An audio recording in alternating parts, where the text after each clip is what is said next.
신명기 28장 58절로 68절까지의 말씀 한 절씩 교독하겠습니다. 신명기 28장 58절로 68절 말씀입니다. 네가 만일 이 책에 기록한 이 율법의 모든 말씀을 지켜 행하지 아니하고 내 하나님 여호와라 하는 영화롭고 두려운 이름을 경외하지 아니하면 여호와께서 내 재앙과 내 자손의 재앙을 극렬하게 하시리니 그 재앙이 크고 오래고 그 질병이 중하고 오래일 것이라. 여호와께서 내가 두려워하던 애굽의 모든 질병을 내게로 가져다가 내 몸에 들어붙게 하실 것이며 이 율법책에 기록하지 아니한 모든 질병과 모든 재앙을 네가 멸망하기까지 여호와께서 내게 내리실 것이니 너희가 하늘에 별같이 많을지라도 내 하나님 여호와의 말씀을 청종하지 아니하므로 남는 자가 얼마 되지 못할 것이라. 여호와께서 너희에게 선을행하시고 너희를 번성하게 하시기를 기뻐하시던 것 같이 이제는 여호와께서 너희를 망하게 하시며 멸하시기를 기뻐하시리니 너희가 들어가 차지할 땅에서 뽑힐 것이니 여호와께서 너를 땅 이 끝에서 저 끝까지 만민 중에 흩으시리니 네가 그곳에서 너와 내 조상들이 알지 못하던 목석 우상을 섬길 것이라. 그 여러 민족 중에서 네가 평안함을 놓지 못하며 내 발바닥이 쉴 것도 놓지 못하고 여호와께서 거기에서 내 마음을 떨게 하고 내 눈을 쇠하게 하고 정신을 살아나게 하시리니 내 생명이 위험에 처하고 주야로 두려워하며 내 생명을 확신할 수 없을 것이라. 내 마음의 두려움과 눈이 보는 것으로 말미암아 아침에는 이르기를 아하 저녁이 되었으면 좋겠다 할 것이요 저녁에는 이르기를 아하 아침이 되었으면 좋겠다 하리라. 다 함께 여호와께서 너를 배에 싣고 전에 네게 말씀하여 이르시기를 네가 다시는 그 길을 보지 아니하리라 하시던 그 길로 너를 애굽으로 끌어가실 것이라. 거기서 너희가 너희 몸을 적군에게 남녀 종으로 팔려하나 너희를 살 자가 없으리라. 아멘. 구약의 가장 핵심이요 골자라고 할 수 있는 이 신명기 이 율법의 말씀을 묵상하면서 우리는 율법의 세 가지 중요한 기능을 다시 한번 되새길 필요가 있습니다. 많은 성도들이 복음을 소개를 받으면서 이제는 그리스도 안에서 율법에서 완전히 해방되었다. 율법의 모든 저주, 모든 형벌은 이제 우리와는 아무 상관이 없다. 그래서 우리는 그리스도 안에서 구원받았으므로 성도는 율법과 아무 상관이 없는 것처럼 그렇게 복음과 율법의 관계를 너무 단순하고 지나치게 이렇게 정리하고 있는 경우가 적지 않기 때문입니다. 그러나 이 복음을 받아들이면 우리에게 복음이 있다면 율법은 필요 없다. 이것은 엄밀하게 따지면 구원파 이단의 주장과 마찬가지입니다. 이제는 우리가 그리스도로 말미암아 속죄함을 받고 하나님의 사랑과 용서만을 받게 되니 더 이상은 죄에 대하여 고민하지 마라. 죄책감도 가질 필요가 없다. 율법으로부터 이제는 완전히 해방이 되었다. 더 이상은 회개도 필요가 없다는 거죠. 구원받았는데 예수 믿었는데 왜 눈물을 질질 짜면서 회개하고 있냐? 그거는 아직 구원 못 받은 증거다. 이게 구원파의 논리입니다. 그 말이 맞다면 우리 신약 성도에게 더 이상 율법은 필요가 없죠. 그렇죠? 그러니까 율법은 안 가지고 다니셔도 돼요. 성경에서 율법과 관련된 내용들은 다 찢어내버리시고 신약 성경, 복음서만 가볍게 들고 다니시면 되는 거죠. 이것은 이미 교회사에서 사악한 이단 중에 하나인 율법 폐기론 이단입니다. 예수 믿고 죄 용서함 다 받았습니다. 율법은 필요 없다. 율법은 폐기시켜버려야 된다. 이미 과거에 그런 이단이 있었습니다. 오래전에. 그 율법 폐기론 이단이 다시 부활하여 오늘날 이 한국 사회에서 다시 살아난 게 뭐냐? 그게 바로 구원파 이단인 거죠. 그러나 주님은 친히 말씀하셨죠. 당신은 율법을 폐하러 오신 것이 아니라 율법을 폐기하러 오신 것이 아니고 완전케 하기 위하여 오셨다. 그래서 율법의 1.1획도 결단코 없어지지 아니하고 다 그대로 이루어질 것이다. 주님은 친히 선언하셨습니다. 그래서 율법의 세 가지 기능을 기능을 다시 한번 여러분들에게 복습을 합니다. 첫 번째는 죄를 깨닫는 기능을 역할을 감당합니다. 그래서 죄인을 두 번째로 그리스도께로 인도하는, 그러니까 율법 앞에 설 때 죄인이 절망하게 됩니다. 오늘 말씀도 그런 내용인데, 우리의 의와 나의 선행으로는 구원의 소망이 없구나. 이 사실을 깊이 절감함으로 죄인을 복음으로 인도하는 것. 이것이 율법의 두 번째 기능이죠. 그리고 마지막 세 번째는 그리스도께서 당신의 피로 구원하신 성도를 다시금 율법으로 보낸다고 그랬습니다. 그렇죠? 그래서 그 율법의 정신을 통하여 하나님의 마음이 이렇구나. 하나님은 이렇게 생각하시는구나. 하나님은 세상과 전혀 다른 이런 거룩한 관점, 이런 가치관, 이런 가치 기준을 가지고 계시구나. 그 하나님의 마음을, 그 하나님의 관점과 하나님의 생각을 율법을 통해서 우리가 배우는 거죠. 그래서 거룩한 그리스도인이 이 어둡고 악한 세상에서 어떤 삶의 방식으로, 어떤 삶의 목적과 목표를 가지고 살 것인가, 그거는 율법을 통해서 우리가 가르침을 받게 되는 거죠.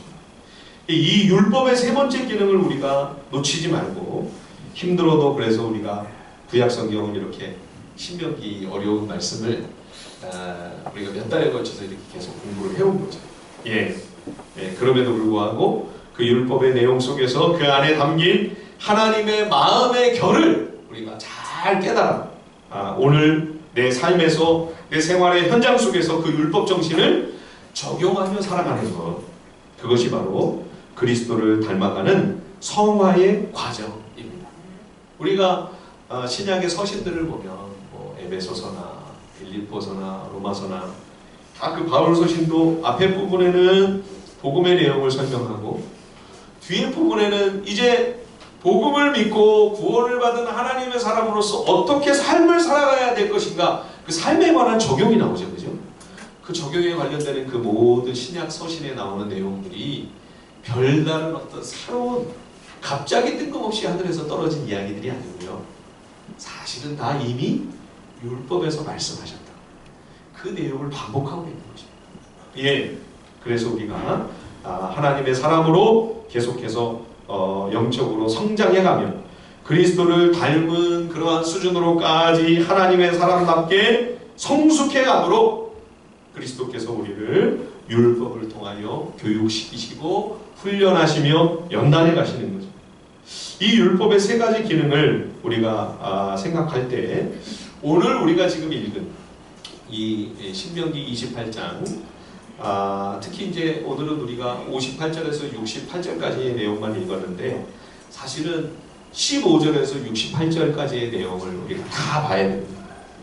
14절까지는 순종을 하는 자에게 주시는 여호와의 복을 말씀하고 있고 15절부터 68절까지는 불순종을 하고 거역하는 자들에게 어떤 화와 재앙이 임하게 된다. 그거를 말씀하고 있지요. 이렇게 오늘 이 말씀을 통하여 율법은 우리의 죄를 깨닫게 해주시는데요. 어떻게 보면 영적인 거울처럼, 그렇죠? 우리가 거울을 보면 내 모습이 그대로 비춰지잖아요. 율법이 그런 겁니다. 근데 거울은 좀 약하죠. 왜냐하면 거울은 겉모습만 비춰주기 때문에 우리가 정형외과 가면 엑스레이 사진을 찍죠.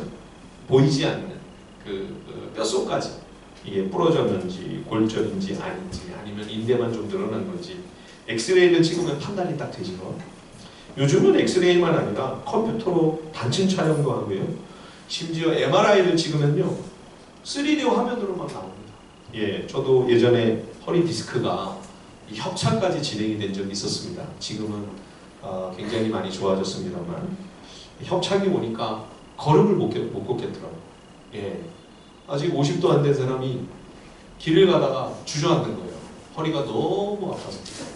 그래서 걸음을 못 걸을 정도로 그렇게 제가 심한 적이 있었는데 그때 제가 이제 처음으로 MRI를 찍어봤습니다. 찍자마자 바로 화면으로 저의 척추 상태를 입체로 그냥 속속들이 구석구석까지 상세히 보여주는데 저는 그 순간 제가 허리 아픈 거는 다 잊어버리고요. 그게 너무 신기한 거예요. 아니 어떻게 이렇게 이렇게 어떻게 자세하게 이렇게 보여줄 수가 있나 세상에. 그러니까 율법이 내 마음속을 MRI로 촬영해서 자세하게 상세하게 그거를 다 비춰주는 것처럼 우리 죄인의 영적인 실상을 율법이 적나라하게 보여주고 있는 것이죠. 예, 지금 14절까지의 말씀은 이 순종하는 자에게 주시는 복이라고 그랬지 않습니까? 그런데 그거는 14절까지면 끝납니다. 불순종으로 인한 두려운 심판의 메시지는 15절에서 68절, 54절이나 됩니다. 거의 4배에 가까운 분량을 거역과 불순종과 반역에 대한 경고의 메시지에 지금 할애를 하고 있는 거죠. 죄인이 우상숭배의 유혹 앞에 얼마나 취약한 존재인가, 범죄의 유혹 앞에 우리가 얼마나 속절없이 무너지는 그러한 존재인지를 하나님이 잘 알고 계시는 거죠. 예, 지금 이게 다시 이스라엘 백성들이 하나님과 언약을 맺는 이 신명기의 장면입니다. 그죠?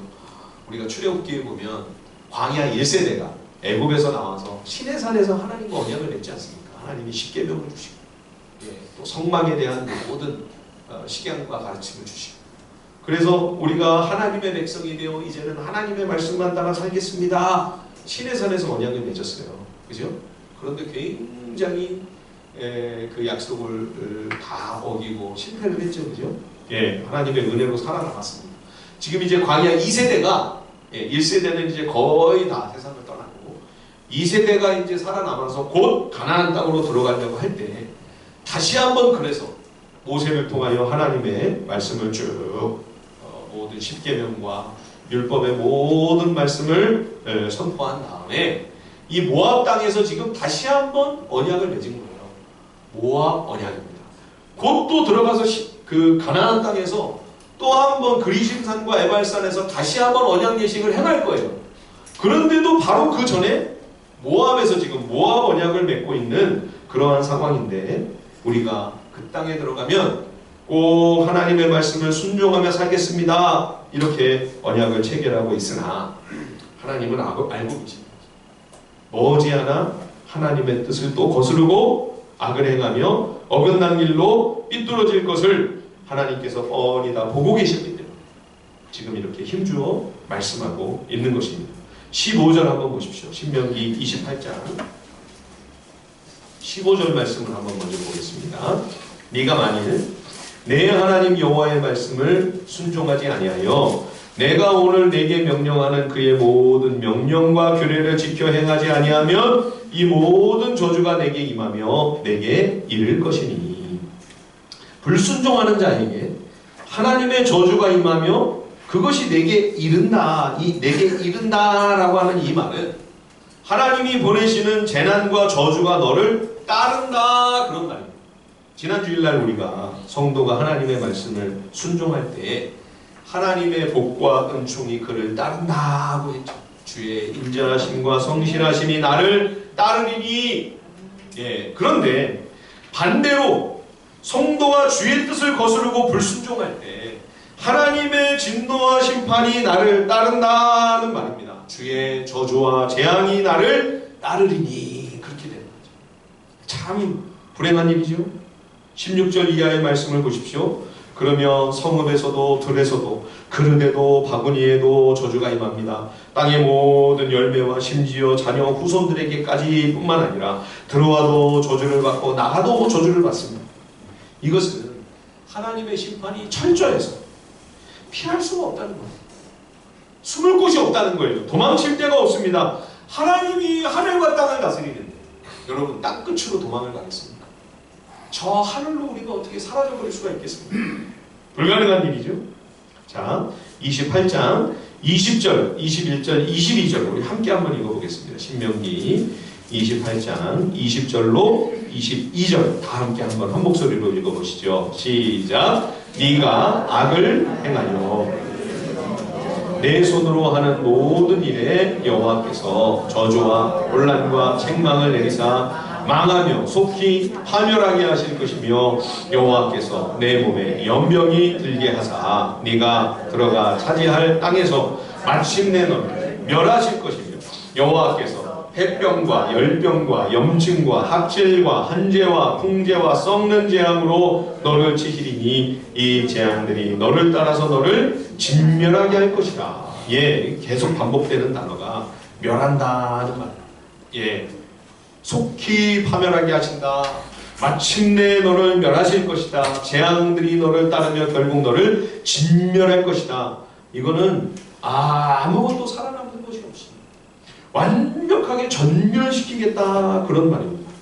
여러분, 그래서 이스라엘이 정말 전멸됩니까? 아니요. 완벽하게 소멸되지는 않습니다. 하나님 그렇게 안 하세요.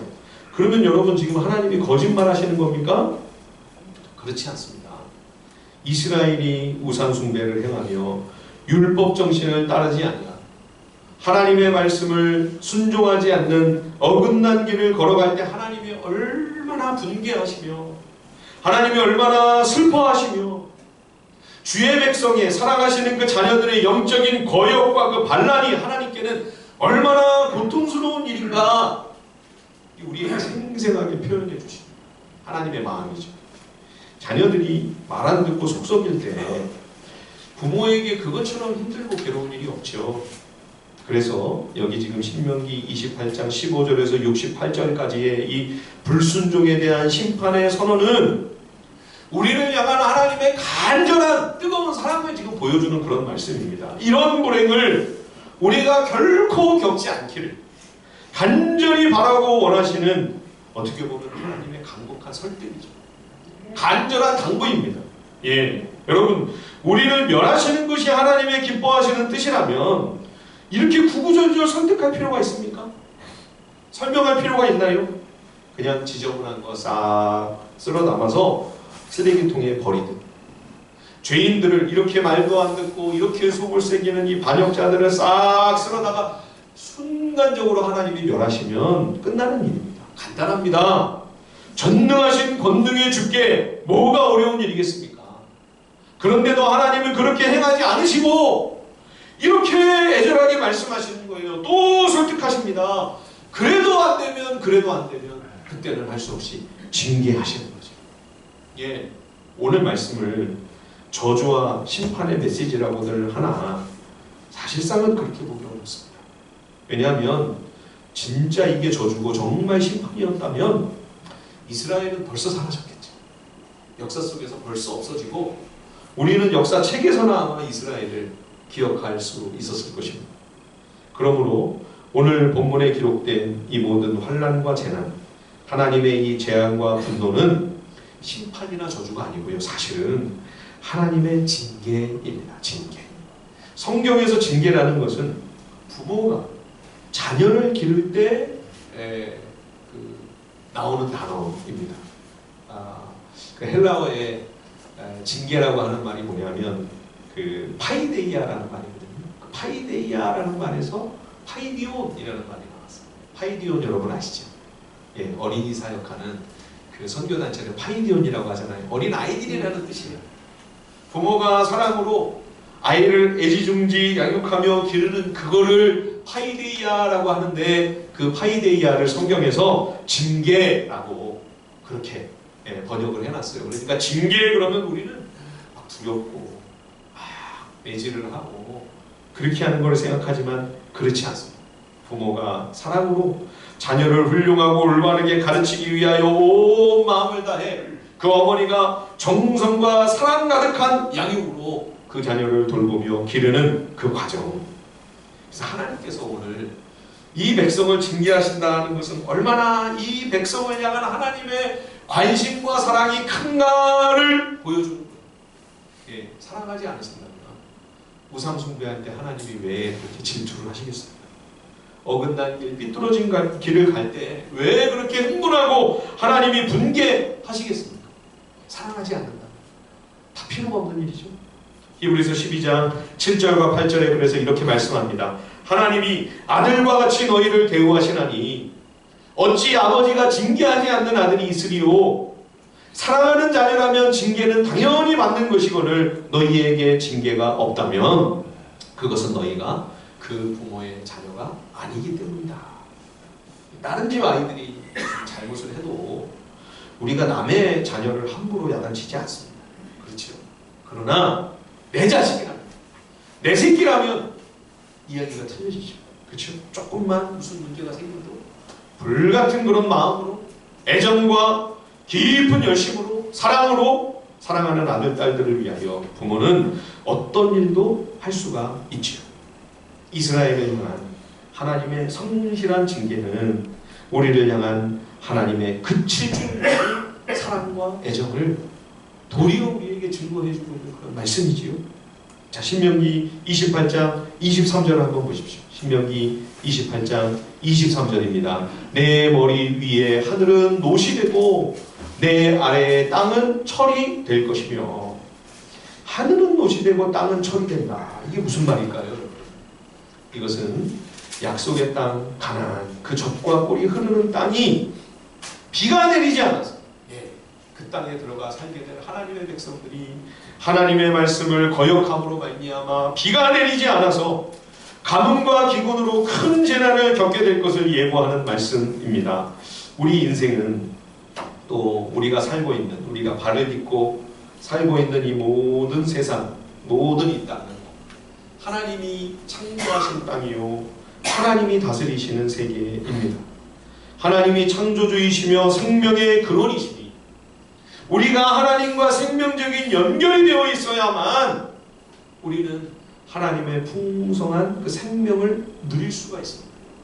생명이 공급돼야 우리는 정말 인간다운 삶을 살고 사는 것 같은 정말 보람되고 만족스럽고 행복한 삶을 살 수가 있는 것이죠. 그러나 우리가 하나님과의 관계가 끊어진다면 하나님께로 비롯되는 모든 생명의 자원이 고갈이 되고 바닥이 날 수밖에 없는 것이죠.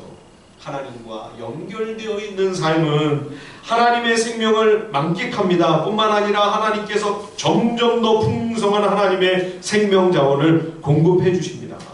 그래서 우리가 주님 안에 살게 되면 삶이 갈수록 풍요로워지는 거죠. 이게 경제적인 차원만을 얘기하는 것이 아닙니다. 삶의 모든 측면, 우리 생애의 모든 국면에서 갈수록 더 안정감이 있게 되고 점점 더 만족과 평안을 누리게 해주시는 것이죠. 요한복음 10장 10절에 보면 도둑이 오는 것은 도둑질하고 죽이고 멸망시키려는 것뿐이요. 이건 사탄이 하는 일이죠. 그러나 그리스도께서 오신 것은 양으로 생명을 얻게 하고 더 풍성히 얻게 하려는 것이다. 우리에게 구원과 영생을 주실 뿐만 아니라 이 땅에서 주님과 연결되어 주님 말씀 안에서, 주님 품 안에서 주님과 온전히 연합되어 사는 그 인생을 향하여 더 풍성한 생명을 부어주신다 약속하고 있습니다. 그러니 하나님과의 관계가 틀어지면 그 하나님의 생명과 그 복과 은혜에서 점점 멀어질 수밖에 없는 것이죠. 자, 오늘 28장 27절 한번 보십시오. 신명기 28장 27절을 보시면 여호와께서 애굽의 종기와 각종 질병으로 너를 치신다. 또 60절을 한번 보실까요? 60절 28장 60절 여호와께서 애굽의 모든 질병을 내게로 가져다가 내 몸에 들러붙게 하신다. 이 이집트의 종기, 이집트의 질병 이렇게 하니까요. 그 출애굽기에 하나님께서 이스라엘 백성을 이집트에서 구원하셨던 그 사건이 생각이 나죠. 그죠? 그때 이제 이집트 왕 파라오가 이스라엘을 노예로 삼고 이스라엘을 심히 억압하고 학대했습니다. 심지어 인구 수가 안 불어나도록 아들을 낳으면 반드시 죽이게끔 정말 비인간적이고 반인륜적인 잔혹한 압제를 저질렀죠. 하나님께서 그들을 절망의 구렁텅이에서 건져내시기 위하여 이집트와 파라오 왕에게 10가지 재앙을 내리십니다. 처음에 한 번, 두 번, 세 번째 재앙까지는 이스라엘과 이집트가 같이 재앙을 합니다. 근데 네 번째 재앙부터는 마지막 10번까지, 그 10번째가 이제 장자 재앙 아닙니까? 그때가 피크죠. 네 번째부터 10번째까지는 하나님 이스라엘만은 싹 지켜주세요. 예. 우리들도 이 땅에서 살아갈 때 어떤 때는 똑같이 재앙을 당할 때가 있어요. 그러나 항상 똑같은 게 아니에요. 하나님께서 주의 백성만 따로 또 보호해 주시는 그런 은총입니다. 예. 그래서 어린 양의 피로서 그 장자 재앙도 피해가도록 하시지 않습니까? 그죠? 그래서 하나님께서 이렇게 이스라엘을 특별히 보호해 주시는 그런 은혜, 하나님의 거룩한 보호막이 있었던 것인데, 그죠? 지금 가나안 땅에 들어가서 범죄로 말미암아 하나님과의 관계를 깨트리고 하나님의 언약을 파기하는 거예요. 이 언약 백성이 하나님과의 약속을 파기하니까 하나님의 그 은혜로운 보호막이 거치는 거예요. 예, 하나님이 마치 그 독수리가 그 어린 독수리를 그 날개 아래 따뜻하게 품는 거죠. 암탉이 그 병아리를 그 날개 아래 따뜻하게 고이 품듯이 하나님이 그렇게 하나님의 백성들을 보호해 주시는, 지켜주시는 그 은혜가 있는데, 불순종으로 말미암아 그 하나님의 날개가 다 날아가 버리고 하나님의 거룩한 보호막이 거쳐지는 그런 불행한 상태가 벌어지게 되는 것이죠. 여러분, 하나님께 우리가 순종함은 하나님의 날개로, 하나님의 거룩한 보호막으로 우리를 덮어주시는 그 은혜를 누리는 은혜의 방편입니다. 예, 그것이 바로 하나님의 말씀을 순종하는 믿음의 삶인 거죠. 자, 28절 한번 보십시오. 28장 28절입니다. 여호와께서 또 너를 미치는 것과 눈머는 것과 정신병으로 치실 것이다. 34절 이러므로 내 눈에 보이는 일로 말미암아 내가 미치리라. 또 오늘 우리가 읽은 65절에도 이런 말씀이 있죠. 내 마음을 떨게 하고 눈을 쇠하게 하고 정신을 산란하게 하실 것이다. 이번에 우리 우울증에 관한 책을 읽는데요. 지금 이 정신적인 질병, 우울증, 조울증, 또 조현병, 이것이 지금 사회적인 큰 문제로 대두가 되고 있지 않습니까? 어떻게 보면 잘 이해가 안 되시죠? 아니, 세상이 점점 더 나아지고 교육도 이렇게 많이 받고 모든 면에서 풍족한 그런 사회가 되어가고 있는데 왜 이런 문제가 오히려 더 심각해지나? 여러분, 인간은 돼지가 아닙니다. 사람은 먹고 사는 문제가 해결되고 생활이 풍요로워진다고 해서 거기서 만족을 느끼고 거기서 행복을 찾는 그런 존재가 아닌 거죠. 예, 아무리 이 사회가 풍요롭고 정말 우리 국민들을 다 부자로 만들어준다고 해도 여러분, 우리가 창조주 하나님의 이 진리의 말씀 속에 내가 왜 살아야 되는지, 나는 무엇을 위해서 살아야 되는 존재인지, 나의 삶의 의미와 내 삶의 목적과 목표는 과연 어떤 것인지를 우리가 이 생명의 말씀을 통해 깊이 깨달아 알기 전까지는 여러분, 내 삶에 진정한 만족과 기쁨은 없습니다. 예. 그래서 진리의 이 말씀은 내 인생의 방향을 제시해주는 하나님의 거룩한 이정표인 거죠.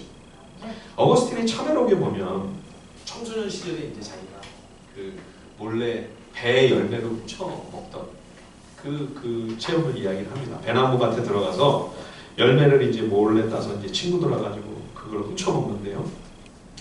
그때 이제 어거스틴이 뭐라고 고백하냐면, 자기는 잘못된 방식으로 하나님을 모방했다, 이렇게 표현을 합니다. 배가 고파서 열매 훔친 게 아니라는 거죠.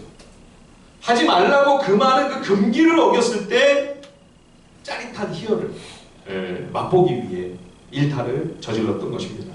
죄를 짓는 이유 중에 하나가 바로 그런 어긋난 쾌락을 즐기려는 것이죠. 다른 사람은 죄를 지으면 안 되지만 나는 이런 짓을 해도 돼. 이런 악한 생각의 뿌리에는 뭐가 있을까요? 마치 내가 하나님처럼 모든 것을 통제하고 있다고 하는 그 오만하고 부패한 심성이 있는 거죠. 죄인들은 알게 모르게 하나님을 모방하고 있는 것입니다. 돈과 권력을 우리가 끊임없이 탐욕하는 이유도 하나님과 같아지려는 겁니다. 하나님처럼 막강한 힘을 행사할 수 있다고 하는 그러한 기대 때문이죠. 그러나 잘못된 방식으로 하나님을 모방할 때 찾아오는 낭패감이 곧 우리에게 닥칩니다. 어거스틴이 훔친 그 배를 다 맛을 봤는데 맛이 있었을까요? 맛이 없었을까요? 맛있었죠. 근데 그거를 다 먹지도 않고 돼지에게 던져버려요. 예, 훔친 것을 먹는 그 잘못된 일이 부끄러웠기 때문에 자기에게 그것이 정말 만족스럽거나 행복하고 자랑스러운 일이 아니었던 거죠. 여러분, 죄라고 하는 것은 수명이 극히 짧은 순간의 쾌락, 찰나의 행복일 뿐입니다.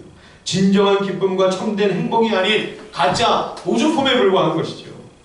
훔친 매를 통해 어거스틴이 맛본 것은 무엇입니까? 그것은 쓰디쓴 절망의 맛이었습니다. 맛있는 매를 훔쳤으나 어거스틴의 마음에는 기쁨과 만족이 없었습니다. 하나님을 잘못된 방식으로 모방할 때 목마름, 상처, 권태, 교만이 찾아오게 되는 것이죠. 하나님은 그런 죄의 쓰라린 결과를 이용하셔서 오히려 우리를 생수의 근원으로 이끌려고 하십니다. 어거스틴은 배를 훔쳤는데 하나님은 어거스틴의 마음과 어거스틴의 인생을 훔치신 거죠. 어거스틴은 죄를 선의 결핍이라고 정의합니다. 선의 결핍으로 생겨난 큰 구멍은 오직 하나님의 선으로만 채울 수 있을 뿐 다른 것으로는 불가능합니다.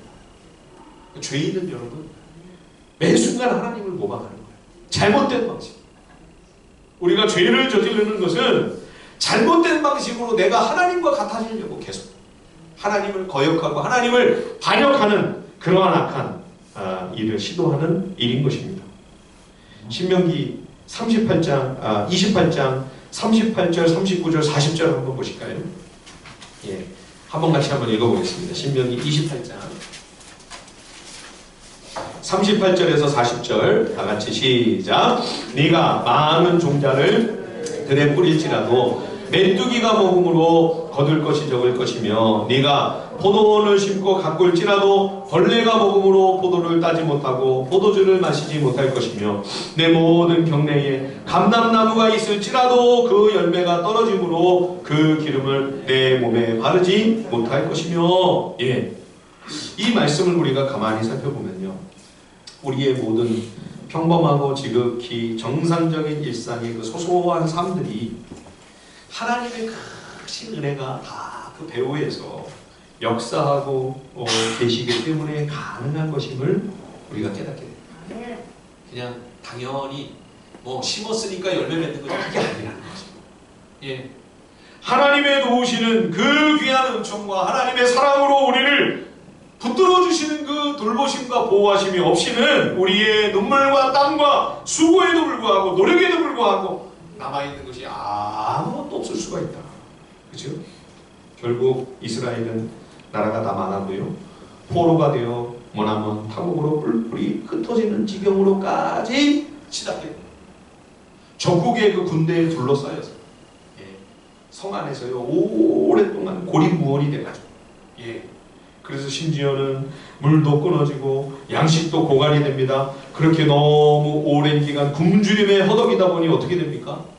급기야는 이성을 잃어버리고요, 자신이 낳은 자식을 잡아먹고 끔찍하고 참담한 일이 벌어지게 됩니다.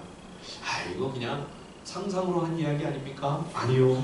성경을 보면 이런 비참한 사건이 역사 속에서 벌어진 실제 상황임을 알 수가 있습니다. 하나님께서 미리 경고해 주시고, 니네 그렇게 고집부리고 그렇게 교만하게 계속해서 거역하며 불순종하다가는 여기까지 가게 된다. 지옥까지 내려간다고. 주님이 이렇게 상세하게 생생하게 경고하시고 말씀해 주셨는데도 여기까지 가는 거죠. 여러분, 이게 죄인의 절망적인 영적인 실체입니다. 인간은 죄로 말미암아 심성이 철저히 부패하여 전적으로 타락한 존재입니다. 그래서 탐욕이 들어와 양심이 무뎌지고 심령이 강박하게 되면 어떤 무자비한 일도 자행할 수 있습니다. 자식을 잡아먹는 일보다 훨씬 더 끔찍하고 더 참혹한 일도 얼마든지 일어날 수 있습니다. 그것이 바로 죄인이라고 하는 존재의 처절한 실상인 겁니다. 율법은 죄인의 부패와 타락이 어디까지 떨어질 수 있는가? 죄인이 도대체 어느 정도까지나 추락할 수 있는가? 그 밑바닥, 그 막장의 참혹한 현실을 우리에게 있는 그대로 보여주고 있는 것입니다.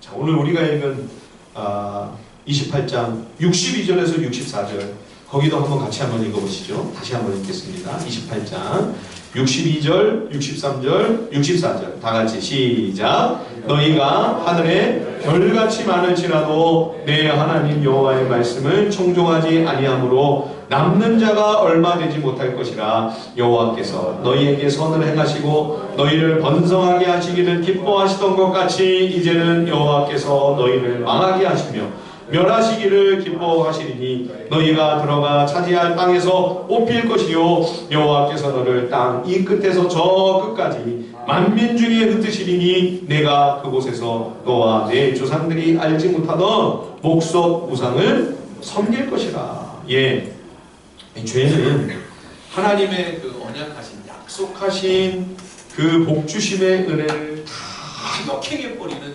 한없이 미련하고 어리석은 선택입니다. 지금 여기 62절에 너희가 하늘에 별같이 많을지라도, 이게 어디서 나왔던 말씀이죠? 창세기 12장에서 아브라함에게 주셨던 약속이에요. 내가 너를 하늘의 별같이 바다의 모래같이 그렇게 너의 자손들의 수요가 많아지게 해주겠다. 하나님의 약속을 지키셨습니다. 그래서 450년 만에 야곱이 애굽으로 데리고 내려간 식구들은 몇 명이었습니까? 70여 명에 불과했죠. 그 70여 명에 불과했던 식구들이 성인 남성 숫자만 20세 이상 어른 남자들의 숫자만 60만 명이 넘었죠. 다 합치면 수백만 명의 그 민족이 생겨나게 하셨습니다. 하나님은 신실하게 하나님의 언약을 지키셨죠. 예. 그런데 지금 가나안 땅에 들어가 불순종하게 되면 전쟁으로 말미암아 많은 사람들이 죽고 그 수가 급격히 줄게 된다. 남아있는 백성마저 다 포로로 끌려가니 뿔뿔이 흩어져서 나라와 민족이 완전히 해체되는 위기에 봉착하게 되는 거죠. 여러분, 죄와 타락은 하나님의 언약을 뒤엎는 최악의 재앙을 초래하는 일인 겁니다. 결국 애굽의 그 무시무시한 파라오의 그 통치에서 건져내 주신 하나님의 구원의 은혜를 다 쏟아버리고 애굽으로 다시 돌아간다. 그렇죠? 자, 마지막 68절 우리 같이 한번 읽어볼까요? 신명기 28장 마지막 절입니다. 68절 다 같이 한 목소리로 시작. 여호와께서 너를 배에 싣고 전에 내게 말씀하여 이르시기를 네가 다시는 그 길을 보지 아니하리라 하시던 그 길로 너를 애굽으로 끌어가실 것이라. 거기서 너희가 너희 몸을 적군에게 남녀 종으로 팔려 하나 너희를 살 자가 없으리라. 예, 이집트로 끌려가 다시 노예가 된다. 예, 자기를 노예로 팔려고 해도 심지어 사줄 사람이 없는 이런 끔찍하고 비참한 지경으로까지 떨어지게 된다. 이 비유적인 표현이죠. 예, 그래서 나중에 보면 북이스라엘이 아시리아 제국의 포로로 끌려가고 아시리아에게 패전을 당하고 또 남유다 왕국도 바벨론 제국에 의해서 역시 패망하며 남아있는 백성들이 다 바벨론까지 포로로 끌려가게 되죠. 그 상황을 지금 이집트로 다시 끌려가 예전처럼 노예가 되어버리는 비극적인 상황으로 비유하고 있는 것이죠. 여러분, 그냥 하나님께서 싹 다 멸하시면 되지 왜 굳이 이렇게 노예로 끌려가게 하시나? 예, 그것은 하나님을 멀리 떠나 하나님의 명령을 어기고 자신의 탐욕과 욕심을 쫓아 살던 죄악이 얼마나 심각하고 무거운 죄악인지를 깊이 깨닫게 하시려는 하나님의 징계이죠. 하나님의 징계. 여러분, 징계는요 절망이 아니고 소망입니다. 왜냐하면 징계는 죽이려는 것이 아니라 살리려는 것이기 때문입니다.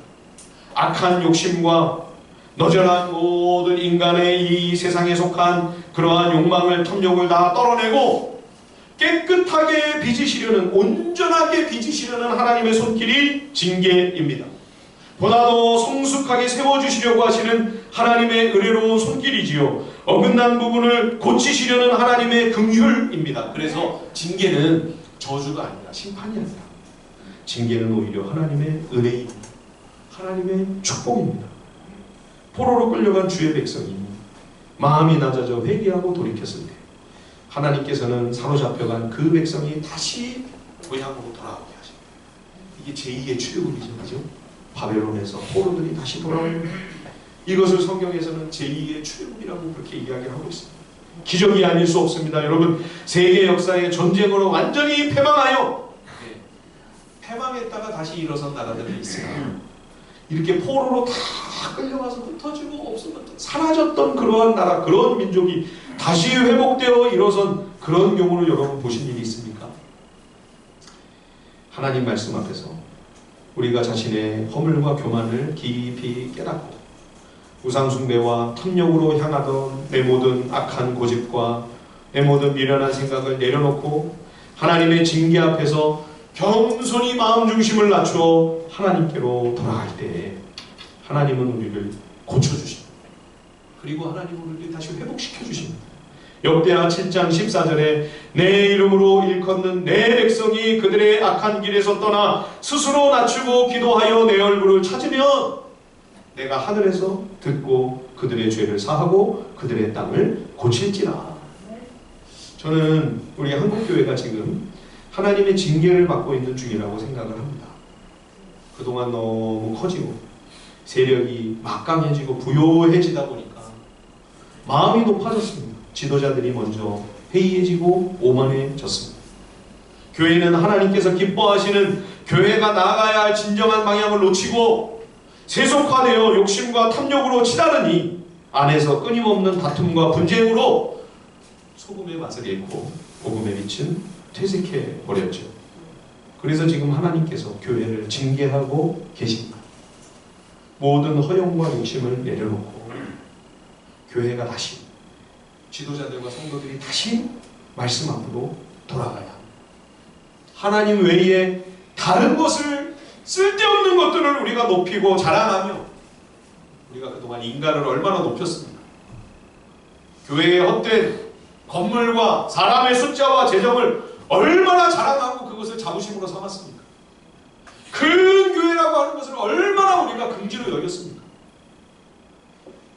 그렇게 하나님 외에 우리가 의지하고 든든하게 반석으로 삼았던 모든 어리석음을 회개하고 이제는 오직 하나님 한 분만 순전하게 붙들고 하나님의 말씀만, 그 진리만을 온전히 순종하는 그 참 믿음의 자리로 다시 돌아가야 합니다. 여러분, 이것만이 한국교회가 다시 사는 길입니다. 징계는 우리를 향한 하나님의 사랑이 아직 남아있음을 보여주시는 증거입니다. 징계가 있다고 하는 것은 버림받지 않았다는 증거이기 때문입니다. 여러분, 정말로 두렵고 정말로 무서운 거는요, 징계가 아니에요. 징계가 없는 겁니다. 그게 진짜 무서운 거예요. 악을 행하고 고집대로 행하며 오만한 삶을 마음대로 다 저지르고 있는데도 아무 징계가 없습니까? 평안하고 잘 나갑니까? 하는 일이 오히려 잘 됩니까? 여러분, 무시무시한 일입니다. 하나님이 혹시 버리셨는가? 하나님이 버리신 증거일 수가 있는 거죠. 하나님의 백성이 아니라는 증거일 수도 있는 거죠. 예, 사랑하는 성도 여러분, 혹시 나를 향한 하나님의 징계의 손길을 느끼고 계십니까? 그렇다면 돌이키고 회개하십시오. 다시 주님의 말씀 앞으로 돌아와 겸손히 하나님의 기뻐하시는 그 길을, 말씀을 붙잡고 한 걸음 한 걸음 하나님이 원하시는 방향으로 나아가십시오. 순종의 길에서 벗어나 어긋난 다른 길을 찾아 헤매고 있다가 길을 잃고 지금 지치고 곤비하여 쓰러져 있습니까, 여러분? 하나님의 생명의 말씀을 붙잡으십시오. 예, 이 말씀을 붙들고 한 걸음씩 한 걸음씩 여러분들이 순종의 그 방향을 향해 다시 돌이키신다면 하나님은 길을 열어주십니다. 하나님은 고쳐주시고 다시 여러분들에게 살 길을 허락해 주실 줄 믿습니다. 하나님께서 왜 이렇게 오늘 많은 말씀을, 그죠? 15절에서 68절까지 구구절절 하나님의 징계에 관하여 상세하게 이렇게 세부적으로 말씀하셨나? 다음 주일에 계속해서 말씀을 드리겠습니다만, 하나님은 이스라엘이 실패할 것을 알고 계셨기 때문에 이렇게 그대로 될 것을 다 훤히 보고 미리 말씀해 주신 것이죠. 그래서 너희들이 실족하여 넘어졌습니다. 그 땅에 들어가 무너지고 실패하여 좌절하고 절망하고 있을 때 이 말씀을 기억하라는 것입니다. 내가 다 알지 않았느냐? 내가 알고서도 너희를 사랑하지 않았느냐? 너희가 배신할 걸 모르고 내가 너희를 내 백성 삼은 줄 아느냐? 다 알고 있는데도 내가 너희를 내 백성 삼고, 그래서 너희를 깨닫고 돌이키도록 하기 위하여 이런 징계를 내리는 거다. 아직도 내가 너를 버리지 않았다. 아직도 내가 너를 포기하지 않고 사랑하고 있다. 예, 그 주님의 사랑을 확인하고 다시 돌아올 수 있다. 다시 일어설 수 있도록, 다시 시작할 수 있도록 하나님께서 구원하시려고, 살리시기 위하여 회개하고 돌이켜 회복시켜 주시려고 하나님께서 이 말씀을 기록해 두신 것이죠. 여러분, 넘어지고 쓰러져 계십니까? 괜찮습니다. 하나님이 버리지 않으셨습니다. 회개하고 다시 돌이켜 일어나시면 됩니다. 지금 주님과 열심히 잘 동행하고 계시다고요? 예, 감사합니다. 그 마음을 여러분 잘 지키십시오. 그 은혜를 잃어버리지 마십시오. 우리를 사랑하시되 끝까지 사랑하시는 우리 주님의 은혜와 긍휼이 오늘 우리들의 심령에 충만하여 주님 한 분만을 사랑하며 그 말씀을 순종하는 그런 우리 하늘비전 주님이 기뻐하시는 식구들이 다 되시기를 우리 주님의 이름으로 축원드립니다. 우리 함께 마지막 찬양 주님께 한 번만 더 부르고요. 이 시간 주신 말씀 붙들고